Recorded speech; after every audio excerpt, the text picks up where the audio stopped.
Mon Dieu, que d'informations depuis une semaine. Ça n'arrête pas, ça bouge dans tous les sens et ça bouge vraiment, vraiment très, très vite. On a la guerre en Ukraine qui commence, qui s'arrête, on a des grands emprunts, on a la volonté de réarmer la France, de réarmer l'Europe, et puis on a une réforme des retraites qui est de nouveau en cours, en discussion, etc. Et puis on se retrouve avec du protectionnisme américain, des droits de douane avec le Canada, des droits de douane avec l'Europe.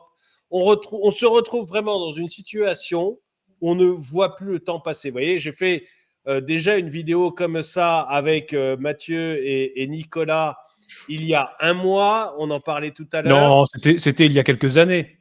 Voilà, le nombre d'informations est complètement dingue. Et donc, bonjour à tous ceux qui nous regardent cette vidéo, tous ceux qui sont actuellement en train d'être là dans le direct, dans le stream. Bonjour à tous ceux qui vont nous voir en différé. Et puis, j'aimerais remercier donc Mathieu de la chaîne Libre et Riche de s'être joint à cette discussion. Donc, la chaîne Libre et Riche, vous avez un lien dans la description. Et puis, pour ceux qui regardent en différé, je vais mettre un lien quelque part à l'image pour que vous puissiez aller voir Mathieu sur sa chaîne. Et puis, merci à Nicolas Delourme d'être avec nous. Donc, Nicolas Delourme, journaliste patrimonial, qui est un spécialiste de l'or patrimonial. Vous avez un lien d'ailleurs dans la description de la vidéo pour aller télécharger le dernier rapport, le rapport 2024 sur la rentabilité de l'or. Le lien est dans la description. C'est aux éditions Jean de Portal. Merci Nicolas d'être avec nous. Et donc ensemble, on va parler de toute cette actualité et on va démarrer principalement avec l'Ukraine puisque le titre de la vidéo, c'est Macron déclare la guerre, la France en péril, point d'interrogation.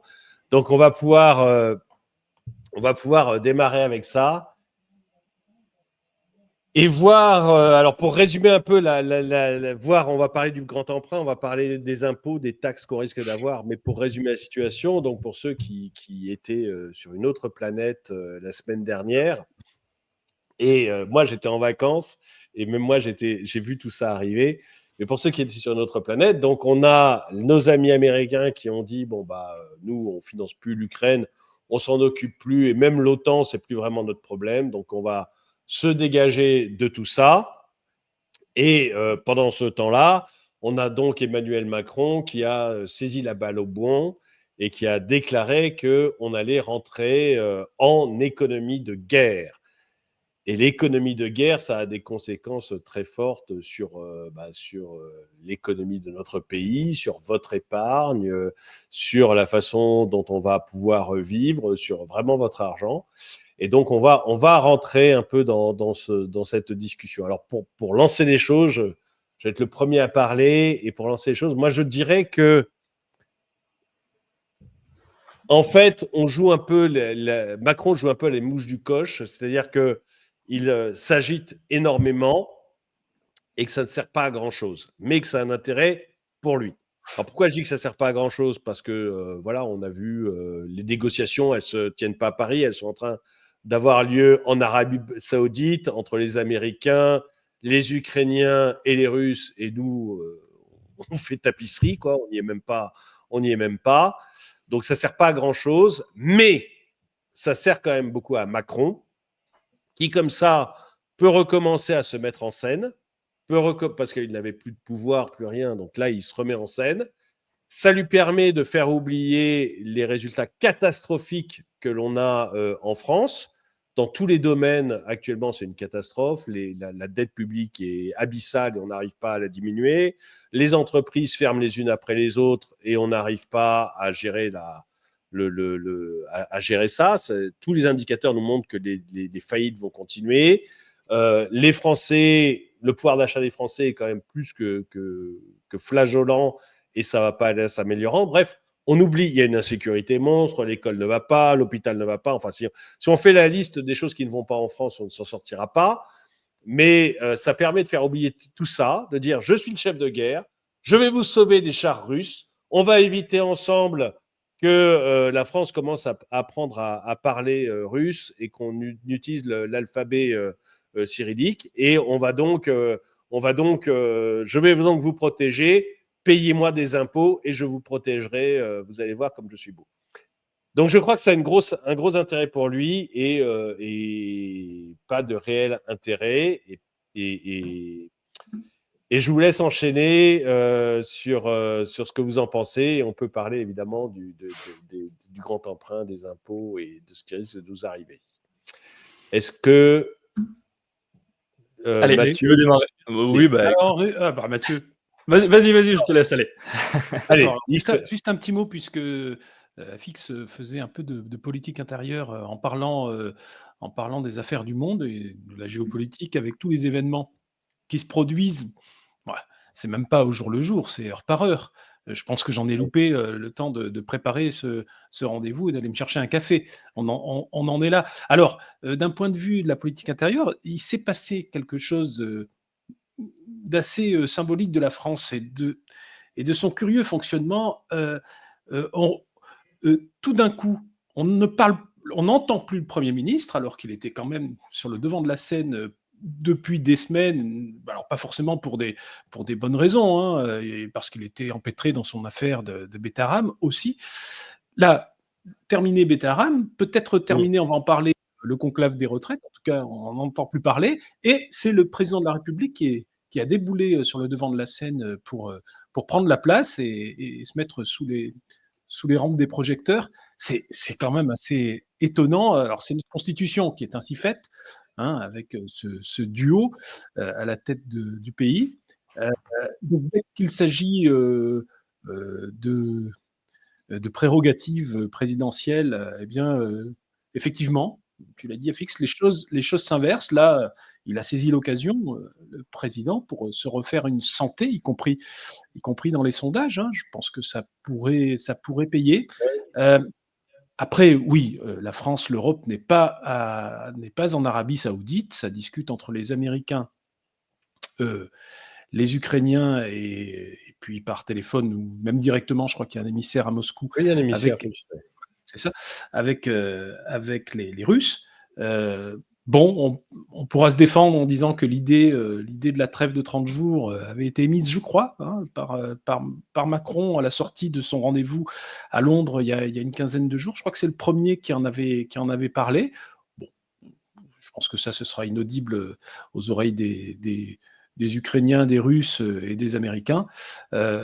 Donc, ça va rester finalement une affaire franco-française, cette histoire-là. En fait, les conséquences pour nous, là, politiques, hein, je parle de ça, elles sont surtout intérieures. C'est le paradoxe. En fait, les seules conséquences qu'il y a dans cet exercice du président, alors va-t-en guerre pour certains, va-t-en paix pour d'autres, je ne sais pas si l'expression existe, mais je l'invente, eh bien, les seules conséquences, elles sont finalement limitées aux frontières de la France, parce que l'impact de la France, malheureusement, est réduit. Oui, c'est l'impression que j'en ai, moi, pour le moment. Mais Nicolas, t'es aussi sur cette position? Rémi? Pardon. Mathieu, excuse-moi. Disons Rémi, que il nous a abandonnés. Effectivement, c'est vrai que ça permet de faire oublier les problèmes. Donc, je ne vais pas rajouter non plus énormément de choses par rapport à Nicolas, parce que je partage beaucoup de choses qui ont été dites. Mais c'est vrai que ça permet de faire oublier les problèmes. Et comme on le disait, c'est que notamment aujourd'hui, pour financer les retraites, etc., la dette, il y avait d'ailleurs aussi... il y avait une intervention qui consistait à dire que le budget de la défense, qui viendrait du coup creuser le déficit, serait hors des règles du pacte de stabilité de croissance. Donc du coup, pour rappel, hein, pacte de stabilité de croissance, bon, les 60% de dette par rapport au PIB, ça fait longtemps qu'on ne le respecte plus, mais on a tous les ans l'obligation en principe de respecter les 3% de déficit public. Et donc effectivement, le budget de la défense sortirait de ces 3%. Donc on a toujours voilà, des des raisons, des excuses de déroger aux règles, de déroger aux obligations et du coup de faire oublier les problèmes. Le premier problème, c'est évidemment le déficit et la dette publique. Aujourd'hui, la France est carrément mise de côté par rapport aux négociations, comme on le disait, et que forcément, sans les États-Unis, les négociations sont, en tout cas le financement de la guerre est beaucoup plus complexe. Et il y a aussi cette idée, par rapport au financement, de venir utiliser les actifs gelés à la Russie, qui se chiffrent à peu près, alors au total 300 milliards de dollars, mais déposés, en tout cas, dans l'Europe à la mainmise, on est aux alentours de 200 milliards de dollars, et ce qui permettrait en fait de compenser le manque de financement américain, puisque Donald Trump a bien dit qu'ils allaient arrêter de financer tout ça.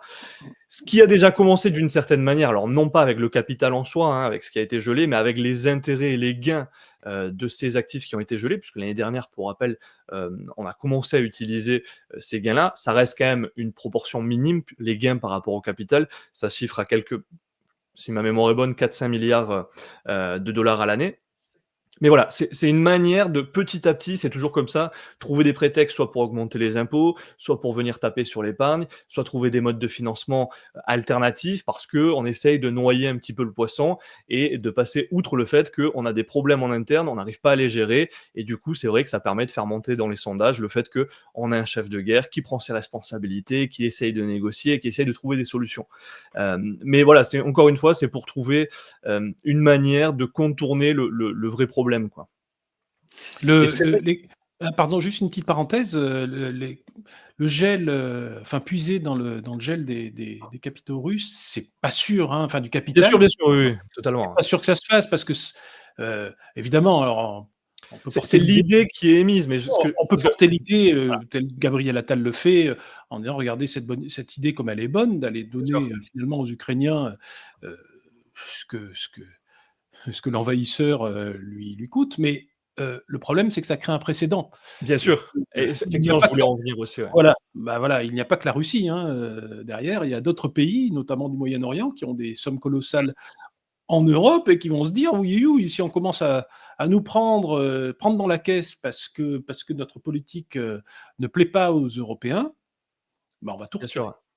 Mais au-delà de ça, c'est que ça crée un précédent effectivement avec des pays rivaux, on va dire, entre guillemets, que ce soit l'Iran, que ce soit la Russie ou quel que soit le pays, mais ça crée un précédent sur les marchés financiers dans le sens où même les investisseurs, quand ils vont avoir des montants déposés chez tel ou tel acteur, si à partir du moment, s'ils commencent à ne plus respecter, entre guillemets, le bon vouloir des institutions européennes parce qu'il s'agit du financement écologique ou autre, et qu'on commence à se dire on peut aussi leur geler leurs avoirs et ensuite les exproprier, on a déjà un précédent, et quand il y a un précédent juridique, on peut dire, écoute, pourquoi pas maintenant taper dans c'était un pays, maintenant ça va être des investisseurs, ça va être des fonds qui ne respectent pas notre bon vouloir, et effectivement, là ça commence à devenir bancal, et la question qui va se poser, c'est du coup, perte de confiance vis-à-vis des institutions européennes, et Dieu sait que la confiance n'est pas au maximum, et là, effectivement, vont se poser des problèmes aussi de financement, parce que qui va vouloir prêter de l'argent aux institutions européennes et aux pays si derrière on peut leur geler leurs actifs et les exproprier? Et là, ça devient très complexe. Et aujourd'hui, on le voit, les marchés s'affolent, parce que même si ce n'est qu'une idée qui est émise, à partir du moment où on émet l'idée, c'est quelque chose qui devient possible. Alors, probable, j'en sais rien, mais qui devient possible. Et effectivement, les investisseurs s'affolent pour cette raison, entre autres. Mais il y a plein de raisons, notamment la guerre commerciale, on pourra en discuter par la suite. Mais une des raisons, c'est aussi le fait d'émettre cette idée. On commence avec les intérêts et les gains, on continue peut-être avec le capital. C'est une vraie question. Aujourd'hui, effectivement, le pas n'a pas été franchi, mais voilà, ça peut arriver à un moment ou à un autre. Alors, oui, d'autant plus que. Alors, je vais reprendre. D'abord, je voulais remercier Véro parce qu'elle me trouve très jolie avec mon chapeau et que ça valait vraiment la peine. Et moi, on trouve que je suis une IA, visiblement. Quelqu'un a mis Mathieu, c'est une IA. Ah bon, il y a quelqu'un qui a dit ça? C'est vrai. Et, mais ensuite, on pourra prendre ce que vient de dire Christophe. Mais juste une chose, oui, pour ces avoirs russes, en plus. Alors, je suis d'accord avec tout ce que vous avez dit, mais en plus, les avoirs russes, c'est pas des billets de banque qui sont cachés quelque part, enfin quelque part dans une immense pièce, quoi. Donc les avoirs russes, en fait, c'est principalement des emprunts d'États européens.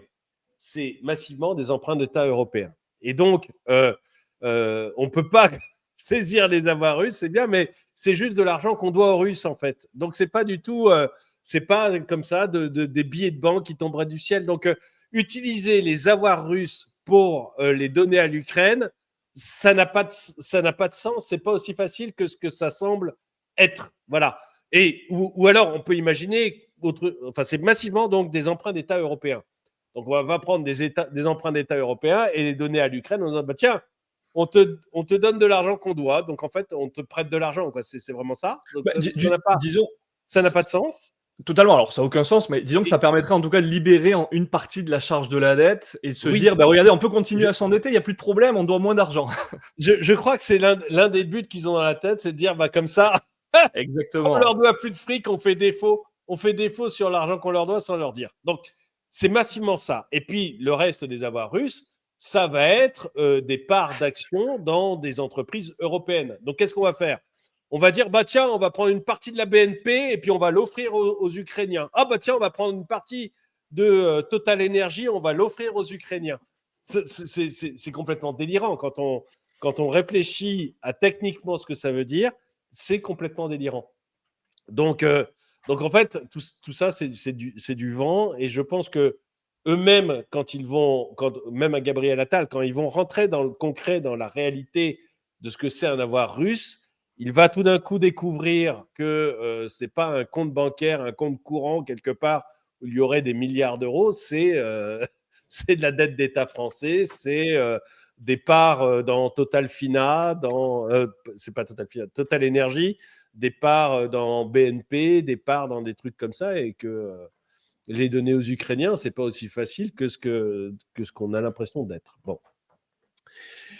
Mais non, je pense que cette idée, telle qu'elle est présentée, aussi belle soit-elle, hein, portée comme ça devant les députés, c'est une chose, mais cette idée est vouée à l'échec. Ah oui, bien. Ah oui. Non, mais oui, bien sûr. Dommage, hein, dommage, parce que 200 milliards. Mais ils rêvent tous de trouver 200 milliards quelque part dans un coffre. C'est leur rêve le plus cher. C'est il y a 200 milliards là. C'est comme quand ils parlent de faire des économies dans le budget. Ils imaginent que quelque part, il y a une ligne de budget. On avait 20 milliards pour ça et ça sert à rien. C'est 20 milliards de budget pour... Ça sert à rien. On a découvert comment rétablir l'équilibre budgétaire. Ben non, l'argent, il est toujours utilisé à quelque chose. Et d'ailleurs, c'est une des couillonneries du grand emprunt. Donc, on va pouvoir enchaîner avec le grand emprunt. Juste une précision, pour rappel, il faut bien garder en tête que pourquoi aussi... Alors, évidemment, personnellement, mais peut-être que je me trompe, mais je suis d'accord avec Nicolas, c'est que j'ai du mal à voir les pays européens vraiment réellement expropriés, parce que les conséquences seraient vraiment trop élevées. Alors après, il faut jamais dire jamais, parce que aujourd'hui, qui l'aurait cru que en 2020 on allait nous confiner 2 mois, voire plus, avoir une autorisation de sortie si on va au-delà de 3 km, et le contrôle qu'on a subi. Bon, c'est pour ça que il faut jamais dire jamais, et toutes les hypothèses sont envisageables. Pour autant, j'ai du mal à le voir en l'état actuel des choses. Et ce qu'il ne faut pas oublier, c'est que ça permettrait, d'une part, de faire défaut sur une partie de la dette. Et aujourd'hui, on sait ô combien les États sont endettés. Ça permettrait de réduire la charge de la dette. Et pour rappel, le budget de la défense, parce que là, il est question aussi d'augmenter le budget de la défense à hauteur de... Alors aujourd'hui, on est à peu près à 50 milliards par an. Et il y a une volonté de l'augmenter jusqu'à 100 milliards d'ici 2030, si ma mémoire est bonne. Mais c'est qu'il ne faut pas oublier qu'aujourd'hui, la charge de la dette, donc le remboursement des intérêts de la dette, coûte autant que le budget de la défense tous les ans. Donc ça montre bien que Ça permettrait aussi de libérer un petit peu des capitaux, un petit peu des fonds pour financer et augmenter le budget de la défense. Ouais, je dis ça 859 € par Français, hein, tout Français confondu, bébé, pépé, mémé compris. 859 €, c'est le petit calcul que je faisais il y a quelques jours, et ça ne va qu'augmenter, donc on va s'approcher des 1 000 € par an. Une fois qu'on a payé ça chacun, on n'a toujours pas remboursé le moindre centime du principal. exactement. C'est Et on va augmenter cette dette, puisque l'une des grandes idées de notre quand il a parlé d'économie de guerre, Emmanuel Macron, bon, bah, tous les Français se sont dit, mince, on va encore venir nous piquer des sous, on va encore nous faire des impôts. Donc ça a commencé à chauffer. Il s'est dit, bon, allez, il faut vite que je trouve une parade à ça. Et d'ailleurs, entre parenthèses, il y a actuellement sur Twitter une campagne de l'Élysée qui est incroyable, hein. Parce qu'il y a beaucoup de comptes que je n'avais jamais vus et où, grosso modo, le message du compte, c'est Emmanuel Macron est merveilleux, je l'aime. Et vraiment, vous avez un nombre de tweets actuellement sur Twitter de différents comptes qui viennent vous dire Emmanuel Macron est beau, je l'aime, qui est, et vraiment, j'exagère à peine, mais vraiment à peine le sujet. Qui est incroyable. Donc, il y a vraiment une grosse offensive de l'Élysée actuellement sur Twitter Mais même pour valoriser cet effort de guerre. Attention, je reste neutre, hein, dans ce que je vais dire, mais il n'a pas été mauvais, hein, sur l'épisode. Il a même plutôt été bon et même assez surprenant, y compris dans son allocution la semaine dernière, où tout le monde a trouvé, surpris. Il a surpris. Voilà, il a surpris son petit monde en étant pas mauvais. Je dirais pas brillant, mais voilà. Non, je suis d'accord, mais c'est vraiment des tweets amoureux. C'est-à-dire que c'est pas des tweets. Au-delà, oui, alors. On peut dire. C'est sûr, entre dire il n'a pas été mauvais et une déclaration Ah d'amour. oui, voilà. C'est pas ce que je faisais, hein, pardon. C'est quand même pas mal. Ne vous méprenez pas. Voilà, non, mais des tweets, des tweets pour dire tiens, c'est quand même pas mal ce qu'il a dit, tiens, il y a une idée là-dessous, etc. Bon, là, j'estime que ça peut être un vrai tweet. Mais là, c'est des tweets. On est vraiment fiers de l'avoir comme président.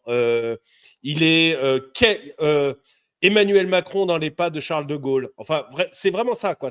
Donc, si vous voulez, c'est des tweets très très courts, mais un peu trop grandiloquent, quoi. C'est pas la vie d'une personne normale, quoi. Mais même au-delà de ces campagnes, tu vois qu'il y a également, moi quand je parle avec la plupart des personnes, parler de guerre, tu vois, on n'a qu'une envie, c'est non, laissez-nous tranquilles, on n'a pas envie de partir faire la guerre, etc., etc. Et hier, je regardais et ce que je voyais, alors c'est que bizarrement, les sondages te disent qu'il y a plein de gens qui sont prêts à rejoindre le front, et carrément, je lisais, alors je sais plus c'est quel journal qui disait telle personne serait prête à donner 50 € par mois pour augmenter le budget de la défense et pour financer l'effort de guerre.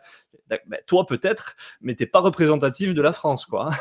De toute façon, les 50 €, on les donnera, hein, je vous préviens. Ah oui, ce sera bien plus que 50 €. Ouais.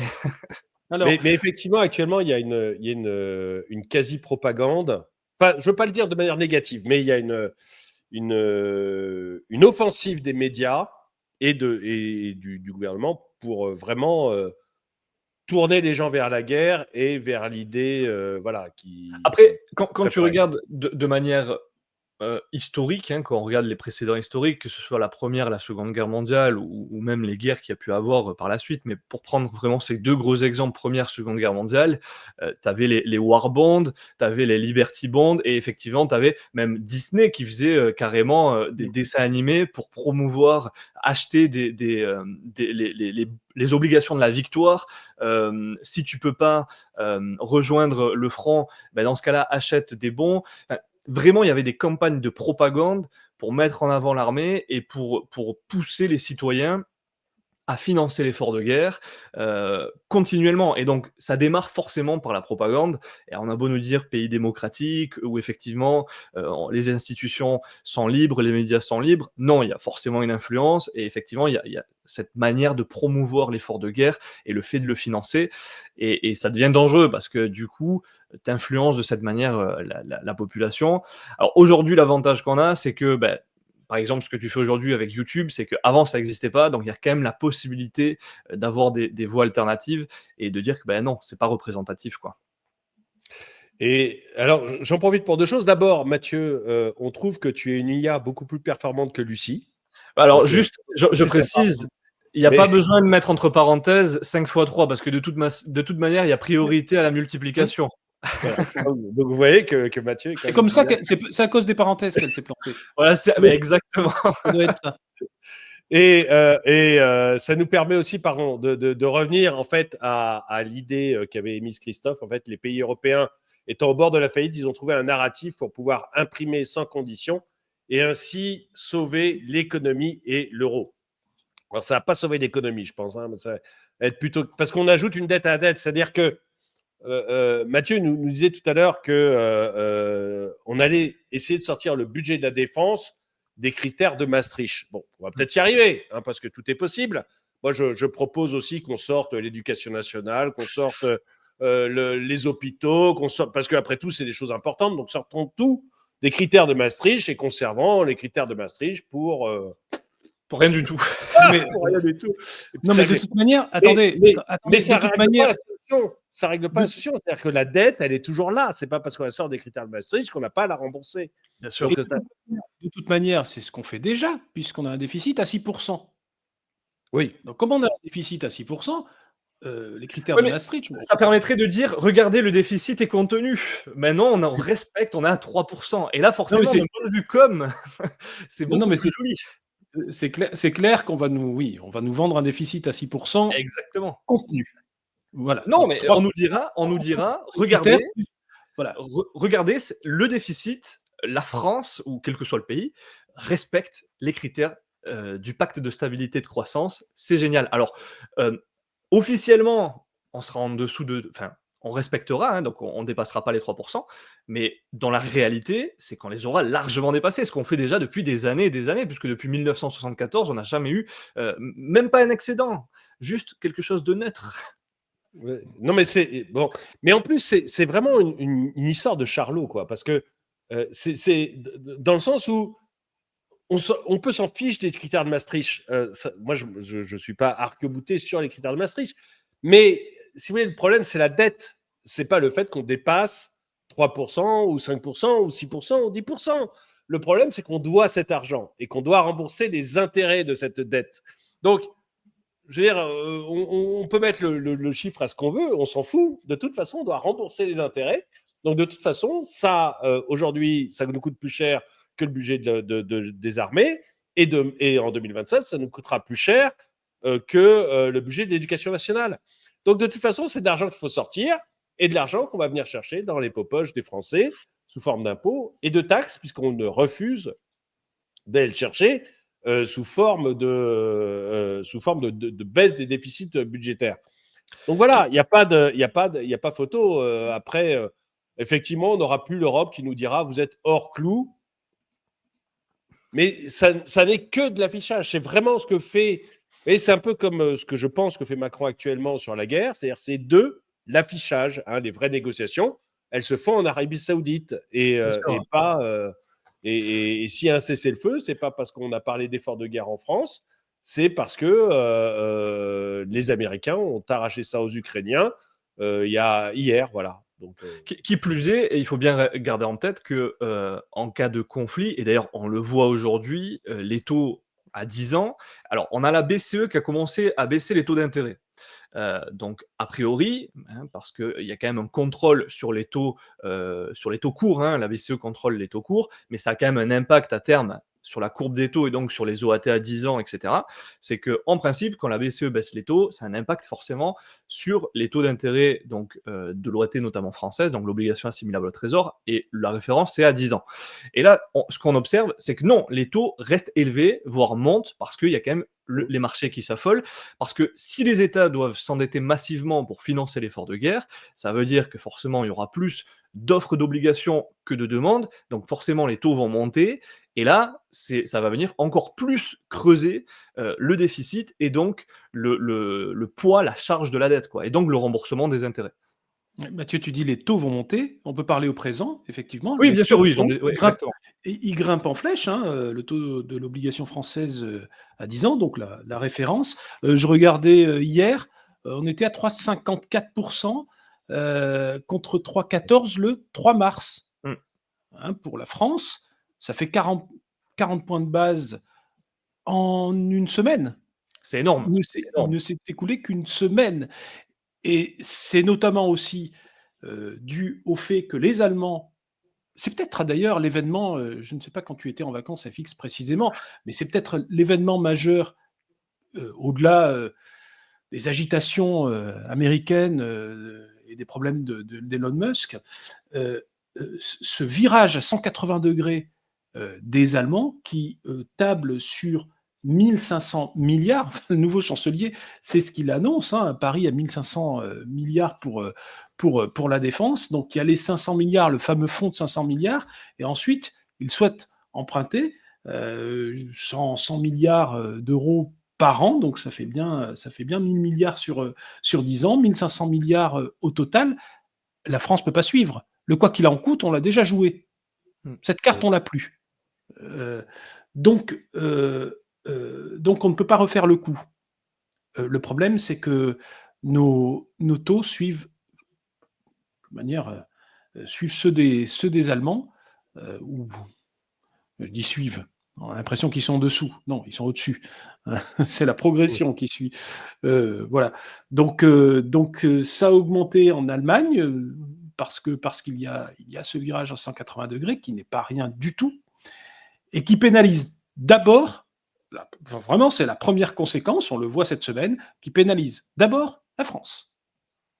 Que les Allemands souhaitent se réarmer, c'est peut-être une bonne chose pour eux, parce qu'ils étaient effectivement fort démunis sur ce terrain-là, mais ils font leurs affaires intérieures, et les premières conséquences, elles sont pour nous. Et oui, la charge de la dette, les fameux 859 euros, à mon avis, c'est plus ça, hein, déjà. Il va falloir que je refasse mon calcul. Et d'autant que le 3,5, oui, ça, 3,54 dont tu parles. 3,54 et le spread reste toujours à 70 points. Et c'est notre taux le plus élevé depuis 2011. Ouais. Or, 2011, c'était le moment où on se demandait si la zone euro n'allait pas exploser. Exactement. Donc, c'est vraiment un moment plus qu'inquiétant. On n'est pas du tout... même pendant le Covid, on n'empruntait pas à ces taux-là. Donc, on est vraiment à un moment où il y a une grosse menace. Et en plus, il faut bien garder en tête que les outils des banques centrales quand même, ont été utilisés au maximum. Ils ont été incapables de réduire la dette au moment où les taux étaient carrément négatifs. Donc aujourd'hui, les marges de manœuvre sont quand même très réduites. Et ça, il faut bien le garder en tête. C'est que si maintenant on continue d'augmenter la dette et que la BCE fait pareil, toujours racheter, les conséquences seront beaucoup plus seront pires que ce qu'on a pu vivre à l'époque Covid. Avec toutes les conséquences de ce qui va être la guerre, etc., donc l'inflation et autres. Et pour rappel, la problématique aujourd'hui du financement de guerre, pourquoi ils doivent en tout cas, enfin, ils sont censés éviter d'utiliser les monétisations de dette, c'est que sinon ça fait un petit peu à la République Weimar en 1923 en Allemagne. Alors on n'y est pas encore, mais quand on regarde les précédents historiques, notamment aux États-Unis avec le financement de la guerre, qui avait, si on actualise au niveau, donc la valeur du dollar aujourd'hui, c'était quand même l'équivalent, je crois que c'est entre 41 et 47, c'est l'équivalent de 3 000 milliards de dollars, donc c'est quand même presque le montant de notre dette pour financer l'effort de guerre de la Seconde Guerre mondiale aux États-Unis. Et ils avaient volonté de ne pas trop utiliser la planche à billets, entre guillemets, mais plutôt utiliser la voie des impôts ou de l'épargne nationale, entre guillemets, pour éviter de faire une hyperinflation interne. Et si nous, on fait usage donc de la planche à billets, c'est pareil, c'est l'inflation aussi qui va venir nous toucher, d'où l'intérêt de trouver des sources alternatives de financement, et notamment l'épargne privée, donc des citoyens, quoi. Parce qu'il faut bien garder en tête que quand on parle de l'épargne privée aujourd'hui, si on se focalise uniquement et exclusivement sur livret A et LDDS, donc livret de développement durable et solidaire, aujourd'hui les dernières stats, c'est à peu près 600 milliards d'euros. Donc, c'est pas négligeable. Pour autant, c'est pas de l'argent qu'on veut financer, c'est pas de l'argent qu'on veut utiliser pour financer l'effort de guerre a priori.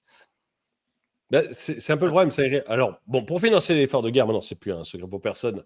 Emmanuel Macron, le Premier ministre, tout le monde nous parle d'un grand emprunt que l'on ferait auprès des Français.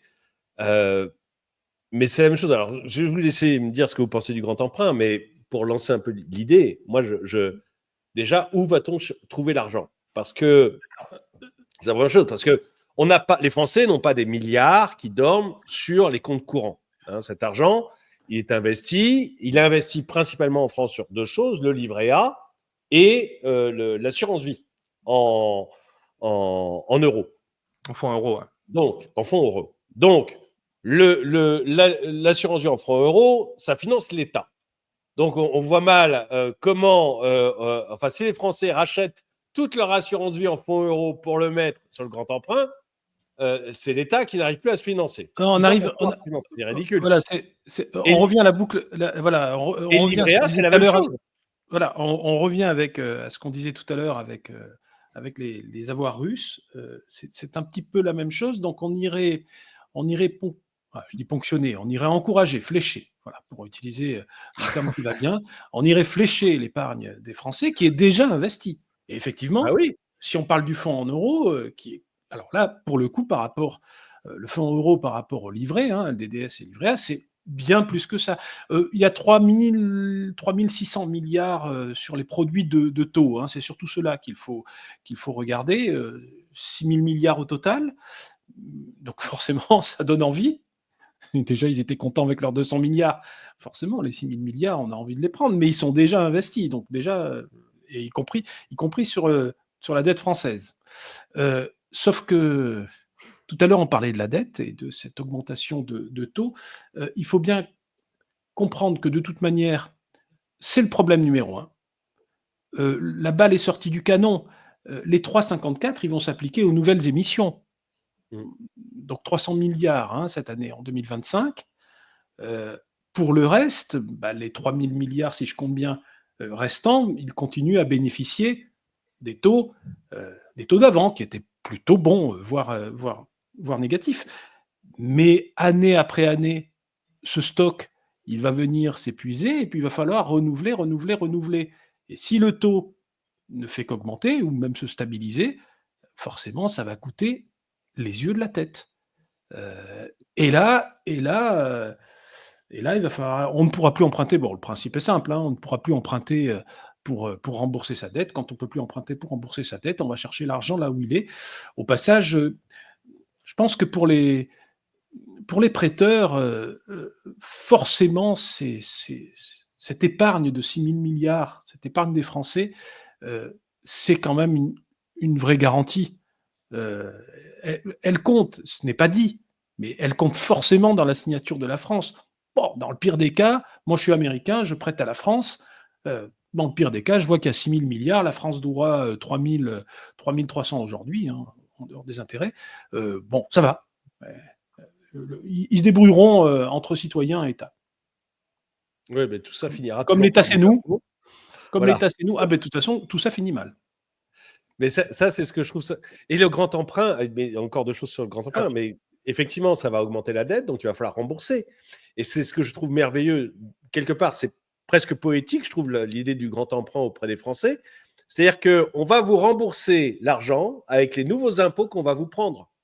Parce que quand il faudra rembourser ce grand emprunt, eh bien, on ira taxer ou imposer davantage les Français. Et donc, on taxera avec la main droite et avec la main gauche, on vous remboursera le montant que vous aurez prêté à l'État. Ça va être très beau. Mais en plus, effectivement, ce grand emprunt, il ne fera qu'alourdir la dette de la France. Et en alourdissant la dette de la France, il va continuer à faire augmenter l'argent que l'on doit payer pour nos intérêts. Enfin, pour moi, c'est une idée loufoque. Un État peut faire ça quand il n'a pas de dette, et on a fait des grands emprunts dans le passé, mais c'est à des moments où on n'avait quasiment pas de dette. Quand Giscard fait des grands emprunts, il fait l'erreur de le baser sur l'argent, mais quand il fait des grands emprunts, Giscard, il n'y a quasiment pas de dette française. Ça n'existe quasiment pas. Et il n'y a quasiment pas de déficit. Donc tout va bien. Et une épargne aujourd'hui, qui est faite beaucoup de liquidités, hein, à l'époque, ce oui, qui n'est plus le cas aujourd'hui. On revient là-dessus. Si c'est pas un grand emprunt, c'est un nouveau livret. Alors, c'est pareil, même un enfant de CM2 comprendrait la problématique. OK, je fais un nouveau livret qu'on va appeler, livret D, défense. Très bien, donc je flèche, je mets un taux un petit peu supérieur au taux du livret A, les 2,5 pour essayer d'encourager, de flécher l'épargne des Français, donc de 2,5%. Oui, mais alors l'argent va venir d'où? Bah, des autres livrets, c'est ça. forcément. Donc, que vont dire les banquiers euh, qui investissent les 40% des livrets A qu'ils conservent? Et surtout, que va dire la Caisse des dépôts avec les 60% de l'encours des livrets A qui est centralisé auprès de la Caisse des dépôts, notamment pour financer euh, l'investissement locatif social? C'est pas possible, ça tient pas la route 2 minutes. Ça, Mm. là, pour le coup, voilà, je fais référence à l'enfant de CM2 et peut-être même le CE2, euh, qui comprendrait que non, en fait, il n'y a pas. Il n'y a pas. Jojo propose le livret U comme Ukraine pour le nouveau Dans livret. tous Ça les serait cas pas- quel que soit le mode de financement, que ce soit un grand emprunt, un financement des dettes par les banques centrales, quel que soit le moyen, quand la dette augmente trop et souvent elle explose en période de conflit et parmi les grands exemples, on a notamment la Grande-Bretagne hein, qui avait monté sa dette à 250% pour financer l'effort de guerre, ce qui a débouché à l'effondrement de l'Empire britannique. On a également en France hein, Louis XIV, on sait comment ça a terminé avec son arrière-arrière-petit-fils Louis XVI en 1789. Ça finit toujours très mal. Et la question est comment ça finira chez nous, parce qu'on se dirige vers ce système-là de comme une boule de neige qui grossit constamment. Et là, aujourd'hui, de toute façon, ils sont incapables de la réduire, cette dette. Ils vont toujours trouver de nouvelles manières, de nouveaux mécanismes d'augmenter la dette pour pouvoir financer leurs ambitions belliqueuses, mais pas que, hein, parce que ça permet aussi de justifier quelle que soit l'augmentation de dépenses, sans jamais essayer de se dire peut-être qu'il faudrait réduire les dépenses, faire un grand audit pour essayer de trouver des moyens de financement autres que venir ponctionner l'épargne ou augmenter les impôts. Toujours est-il que ça finit toujours très très mal. Et là aujourd'hui, on se dirige un peu vers ces scénarios, espérant le plus tard possible, mais une chose est sûre, c'est que ça finit jamais très bien. Les, euh, quelques chiffres, alors je les ai en tête, allez, vous m'en voudrez pas si je suis un peu imprécis, mais en 1938, le budget de la défense, c'est 8 à 9% du PIB. Les dépenses sociales, 1 point, 1%. Mm. Ça, c'est plus qu'inversé. On est aujourd'hui à 2 pour la défense, donc on va essayer de monter à 3,5, et on est à plus de 30% pour les Bien dépenses sûr. sociales. Incroyable, hein? Incroyable. Oui, Effectivement, c'est plus qu'un audit, là. Hein. Ouais. Je ne sais pas comment ça s'appelle, mais comme tu dis, Mathieu, il y a du boulot, il y a du boulot pour regarder tout ça de très, très, très près, parce que sans quoi, de toute façon, on n'a pas les moyens. C'est aussi simple que ça. À partir du moment où on n'arrive pas à faire un budget en dessous de 6%, on est même surpris. Enfin, je veux dire, c'est quand même lunaire, la réaction de l'ancien ministre de l'économie et des finances, Bruno Le Maire, qui dit « Ah, incroyable, on n'a pas vu venir les 6%, 5,9 à l'époque, 2023. On l'a découvert, comme vous, dans le journal ce matin. » oui, non, mais, Pas oublier ça, hein. C'est pas vieux. non, mais ils osent tout. mais, mais en même temps, ça marche. Qu'est-ce que vous voulez que je vous dise? Ça marche. Notre président est en train d'augmenter dans les sondages. Donc, visiblement, ça fonctionne. Il y a quand même un. Et ils sont réélus régulièrement avec à chaque fois des déficits abyssaux. Donc voilà, Mais quelque voilà, chose qui marche en haut. moi, si j'avais un message là aujourd'hui à faire passer, les retraites très bien, la guerre très bien, etc. Mais si vous êtes français, intéressez-vous d'abord et surtout à la dette. C'est la vôtre, c'est la nôtre. Je suis aussi concerné, merde. Mais d'ailleurs, tiens, alors, je vais profiter d'avoir un spécialiste de l'or. Mais moi, j'aurais tendance à dire que dans la période là qui est quand même hyper difficile, ce que l'on va voir, moi je ne mettrai pas un sou dans la dette, dans un livret U ou dans un grand emprunt pour la guerre, parce que parce que très honnêtement, si on signe la paix demain matin, ils nous feront un grand emprunt ou un livret pour le Covid-20 ou voilà, parce que c'est le moyen de s'en sortir. Donc, ils trouveront une épidémie, une guerre ou quoi que ce soit qui leur permettra d'emprunter davantage, puisque le but, c'est ça. Donc, je ne vais pas mettre un sou là-dedans. Je pense que si vraiment il faut investir, préparer l'armée, et si vraiment on est patriote et qu'on veut préparer l'armée, c'est beaucoup plus efficace d'acheter des actions d'Assaut ou des actions Jacques et Métal ou d'actions d'entreprises militaires que d'aller prêter de l'argent à un État surendetté. Mais si on n'est pas particulièrement patriote et qu'on n'aime pas beaucoup cette idée de gagner de l'argent quand les bombes tombent sur les gens, on pourrait, à mon avis, il y a beaucoup de gens qui vont investir dans l'or. Pour la faire courte, je pense que là, on va voir on risque de voir une augmentation de l'or assez forte, non ? Qu'est-ce que est-ce que c'est aussi ton avis ? C'est ce que l'on attend. Hein. Il y a un très bon rapport qui s'appelle Ingold We Trust, qui date, qui est annuel, mais je vais prendre celui du début de la décennie. Donc, il y avait un regard sur l'ensemble de la décennie qui prédisait une décennie dorée. Et il tablait dans un scénario. Alors, c'est très, très, très sérieux, c'est extrêmement documenté. Il est gratuit, hein, ce rapport. Il n'est pas en français, il n'est pas disponible en français, uniquement en anglais et dans quelques autres langues, mais pas en français, malheureusement. Ingold We Trust. Et il tablait, les deux experts, sur un cours à 4 821 $ à la fin de la décennie. Ça paraissait beaucoup à l'époque. À l'époque, c'était en 2020, hein, je parle pas du siècle dernier. Ça paraissait beaucoup. Et en fait, on est au-dessus du rythme moyen pour atteindre 4 821 $ à la fin de la décennie. Donc, on devrait y arriver. Je rappelle que le taux de rentabilité de l'or, c'est 8,90% par an, toute période d'investissement confondue. C'est ce que j'explique dans mon rapport. Et effectivement... Le rapport qui a été chargeable, hein, je le rappelle. C'est ça. Et effectivement, pour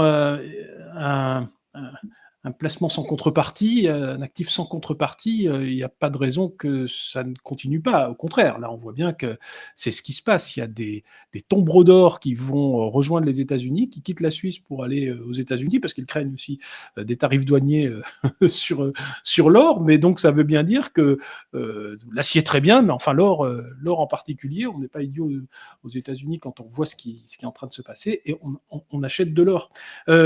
Une petite phrase à propos de l'or qu'on peut mettre en perspective de tout cela, c'est Alan Greenspan qui disait, donc l'ancien président de la Fed, qui disait l'or est une monnaie, aucune devise ne peut l'égaler, pas même le dollar.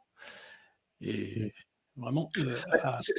c'est ce que tu dis. Moi, ce que j'aime bien expliquer, c'est que d'un point de vue des marchés financiers et économiques, tu as deux grandes classes d'actifs. Tu as les actifs réels et les actifs financiers. Les actifs financiers, c'est un actif, c'est un passif pour quelqu'un d'autre. Une obligation, si moi, c'est un actif pour moi parce que quelqu'un l'a émise et j'ai investi dedans, c'est le passif de quelqu'un d'autre. Donc, si ce quelqu'un d'autre... Il y a une contrepartie.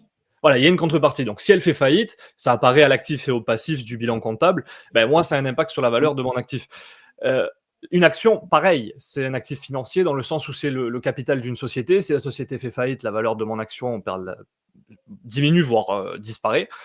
L'or, en revanche, c'est un actif pour moi, c'est le passif de personne autre, à moins qu'il soit stocké hors papier ou autre. Mais si j'investis dans l'or physique ou en hors bilan, hein, ça peut se faire aussi de stocker en hors bilan. Dans ce cas-là, je suis clairement en possession d'un actif, donc d'un actif réel qui n'est le passif de personne d'autre. Donc forcément, c'est d'un point de vue protection de l'épargne, c'est quand même ça a son intérêt, et qui est aussi beaucoup plus intéressant que d'autres classes d'actifs qui elles, peuvent être du coup des actifs financiers.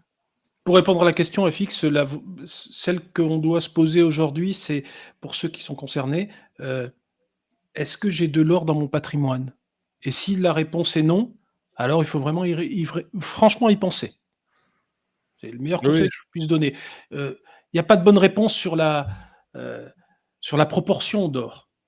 Ça dépend du patrimoine, et puis on sait que les Français, ils aiment beaucoup l'immobilier, donc souvent on a une surreprésentation quand il s'agit d'actifs tangibles de la pierre, et par ailleurs une surreprésentation des produits de taux dont on parlait tout à l'heure, les livrets et l'assurance vie.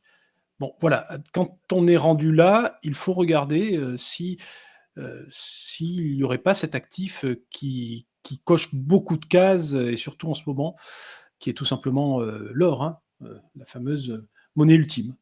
Mm.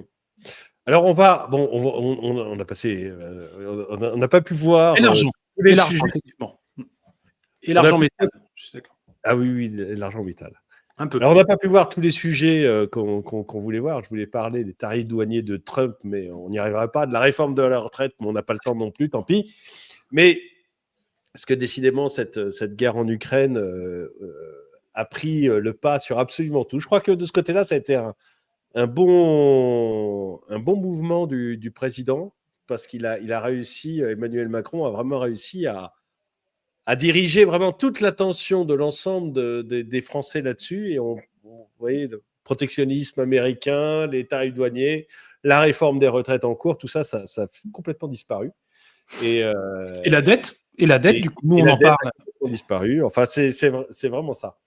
Mais du coup, alors, on va juste essayer de conclure rapidement sur le grand emprunt et sur l'économie de guerre que nous a promis Emmanuel Macron. Je vais démarrer et on va essayer de le faire court.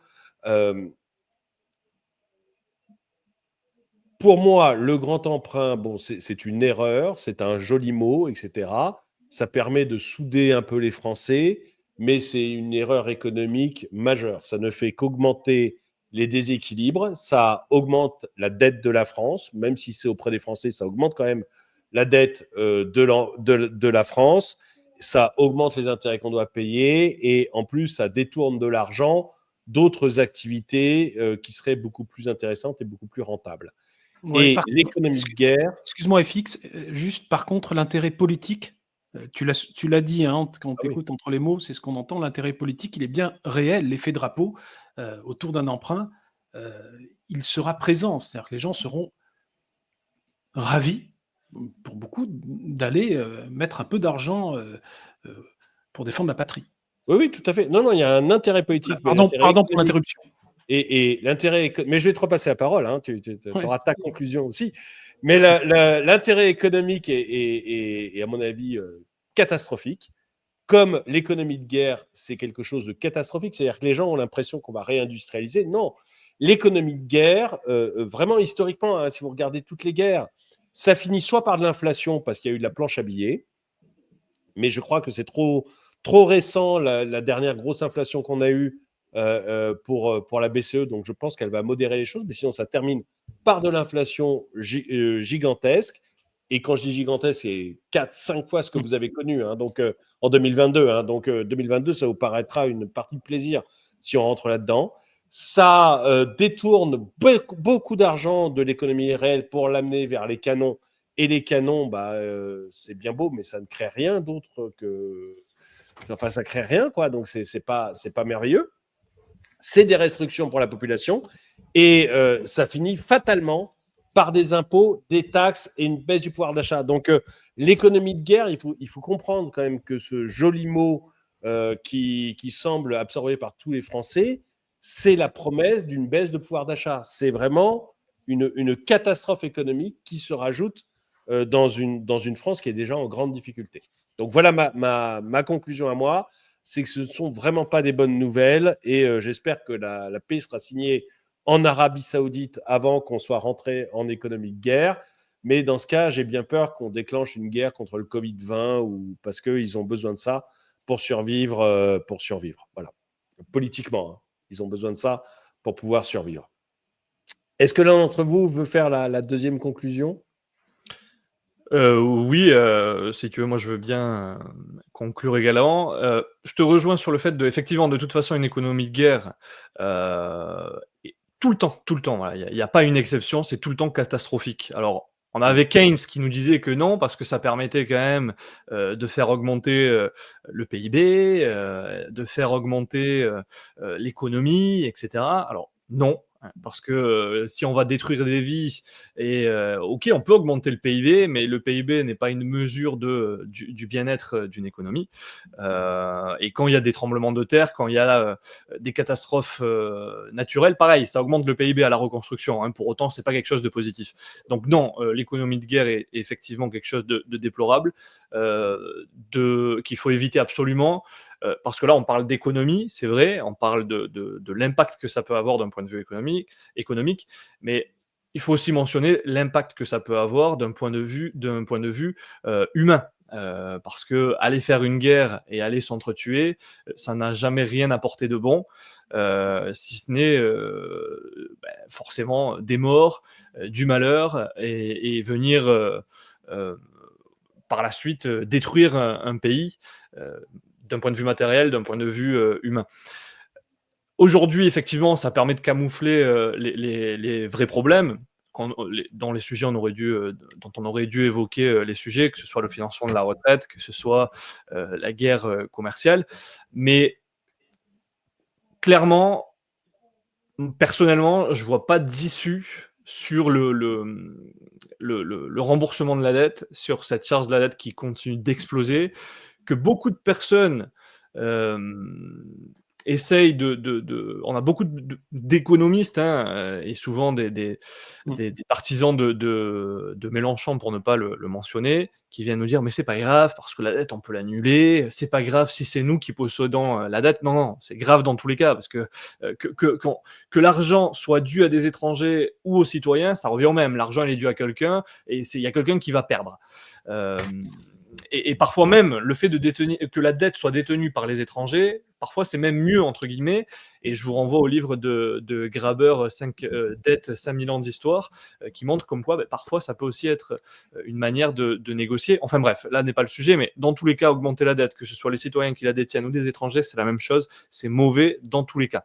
Et aujourd'hui, effectivement, je ne vois pas d'alternative possible sur le fait que la dette va monter, et qu'on sait très bien qu'effectivement, les dettes avec l'inflation qui explose, ça permet, les guerres avec l'inflation qui explose, permettent entre autres de rembourser les dettes, ce qui a permis évidemment de rembourser la dette française, entre autres, suite aux 2 grandes guerres mondiales.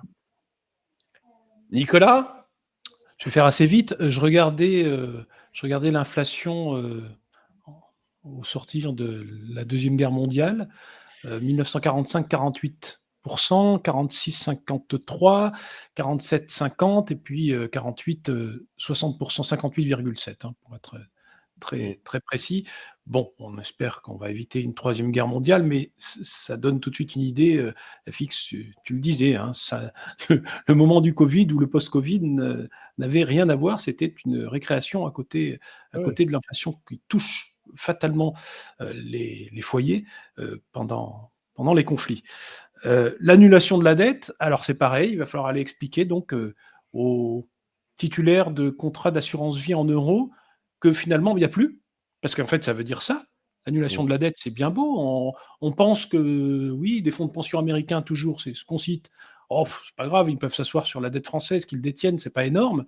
Oui, non, certes, mais l'épargnant français, lui, ça veut dire ça, et ça veut dire aussi pour l'épargne courante sur les livrets. Donc, et puis même, excuse-moi, je te coupe, même quand c'est de grands fonds américains, type que ce soit BlackRock, Vanguard, non, mais faut pas oublier que même nous Français, on investit parfois avec BlackRock, Vanguard. Non, et puis de toute façon, derrière BlackRock, etc., et les fonds de pension, il y a des retraités américains. Donc Exactement. Ça veut dire que les retraités américains, dans ce cas-là, doivent s'asseoir aussi sur la dette. Et si on efface la dette française, on va effacer la dette des autres. Il n'y a pas de raison. Donc, bon, ok, ça fait joli, on peut y croire, etc. Donc, on va rester quand même sur la dette. Donc, la conclusion, c'est bien celle-là. Tout ça, je crois que j'ai vu écran de fumée, rideau de fumée, etc., passer dans les commentaires. C'est vraiment ça, évidemment. Il n'y avait pas meilleure raison d'augmenter la dette que le Covid. Voilà, on allait tous finir à l'hôpital et avec des complications, voire la mort au bout. Donc, quoi qu'il en coûte, il fallait défendre ça. Et si notre mode de vie, je ne vais pas dire territoire, parce qu'on est quand même doté, je parle de la France, mais notre mode de vie, l'Europe qu'on connaît est, est agressée, bah, il n'y a pas meilleure raison. Vous serez d'accord avec ça? Le problème, on en revient toujours au même, c'est la dette. On la paiera, hein. Ouais. On la paiera. Il faudra la payer. Peut-être pas nous, nos enfants ou petits-enfants. On fait n'importe quoi. On a parlé d'énergie il n'y a pas si longtemps. Je crois que la dernière fois, on parlait d'énergie avec Philippe Béchade. Hein. Il faut quand même voir que le bouclier fiscal consistait en fait à reporter sur la dette nos factures d'électricité, nos simples factures d'électricité. On en est là. Je reçois une facture d'électricité allégée par l'État. Ah bon? Donc, qui paye la dette? Donc, les futures générations, si ce n'est pas nous. Incroyable qu'on en arrive et que ça passe comme ça. Bah oui, écoutez, c'est un autre écran de fumée. Voilà, il était à moindre échelle, hein, mais c'en est un autre. Ah bah oui, on peut pas subir. Les Français ne peuvent pas subir des augmentations de coûts de l'énergie comme ça. Donc, qu'est-ce qu'on fait? Eh bien, on invente un truc qui s'appelle le bouclier énergétique, et ça consiste juste à emprunter un petit peu plus chaque mois. On s'endette un petit peu plus pour payer les factures, et on t'envoie une facture amoindrie. Parce que quand même, la facture, elle se transforme en bulletin de vote après. Bon, où va-t-on? Non, mais c'est délirant. Bon, en tout cas, merci. Je vais juste vous mettre un dessin que j'aime beaucoup, moi, que je mets régulièrement parce que je l'aime beaucoup. Mais une guerre, ça finit toujours comme ça, en fait. Hein. Vous avez la population qui est morte et puis Emmanuel Macron et Madame Macron qui vont discuter avec Monsieur Poutine. Et je ne sais pas s'il y a une Madame Poutine, d'ailleurs. Mais ça finit comme ça. Hein. Donc, il faut... voilà, c'est toujours vous qui payez à la fin, quoi. En tout cas, écoutez, merci. Bon, alors, il y a quand même un petit espoir. On n'a pas dit, on est le deuxième exportateur d'armes au monde. Donc, l'espoir, on en est rendu à ça. On en est rendu à ça. L'espoir, c'est pourvu qu'on en profite, qu'on sache au moins profiter de l'occasion qui se présente, pourvu qu'on vende beaucoup d'armes. Oui, voilà. Il y a quelques fois... non, donc, mais c'est vrai. Voilà, les boîtes qui vendent des armes. Voilà. Et on en a en France. Donc, on en a. Bon, en tout cas, alors, merci à tous ceux qui ont regardé cette vidéo. Merci de nous avoir reçus. Merci de tous vos commentaires. Merci à Nicolas d'être intervenu. Donc, je rappelle pour tous ceux qui veulent, il y a un lien dans la description pour que vous puissiez télécharger le rapport gratuitement, hein, le rapport de Nicolas Delourme sur l'or. Le lien est dans la description. Et merci à Mathieu de la chaîne Libraire Riche, donc chaîne YouTube. Même chose, vous avez un lien dans la description. Donc, n'hésitez pas à aller voir la chaîne de Mathieu. Merci à tous ceux qui ont regardé cette vidéo. Mettez-lui un pouce vers le haut, commentez, partagez. Dites-moi si vous aimez ce genre de format. Et je vous dis à tous à très bientôt.